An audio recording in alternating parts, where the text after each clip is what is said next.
Mark Zuckerberg, admonishing employees for making what he calls insensitive comments. So he sent out a memo to employees saying, quote, there have been several recent instances of people crossing out Black Lives Matter and writing All Lives Matter on the walls at Menlo Park. Despite my clear communication, it's unacceptable. It's happened again. I now consider this malicious. Black Lives Matter does not imply that others don't.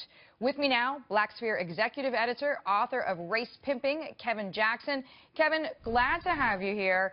In his memo, Zuckerberg says he's going to be holding a town hall next week where he's going to educate the staff about Black Lives Matter, what the movement is about. How do you see Zuckerberg's outreach as a business leader? Is this the right role for him? I think it's absolutely ridiculous. It's really amazing that, first of all, that he would allow somebody to write Black Lives Matter, knowing that it's sort of an incendiary comment right now, because the fact of the matter is all lives do matter.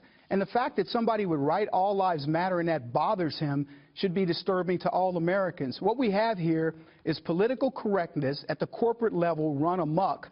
And instead of Zuckerberg being focused on making Facebook the best company that it could possibly be, he's decided he's going to use political correctness and social engineering at his company to make some sort of a social statement. And unfortunately, Deirdre, it's become this way across all of America, where as opposed to focusing on the getting more jobs and creating opportunities for people, these CEOs are tied up in this type of nonsense. What they probably should have written on that chalkboard is Black Jobs Matter, because I believe Zuckerberg's company only has 2%. Exactly. You're going right where I was thinking too, Kevin, in the sense that all of these Silicon Valley companies have been publicly blamed for not trying to find a more diverse workforce.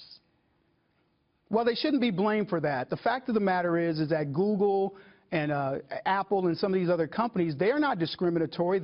If you were black and you have an IQ of 200 and you can code like a maniac, they'll hire you. They don't care who you are. So the idea that they want to do this sort of social engineering is indicative of why companies in America are suffering and jobs are moving offshore. Companies offshore don't have to deal with this type of stuff on a day-to-day basis. And the unfortunate thing is HR departments and companies have to actually build their risk portfolios based on the backlash of things like this.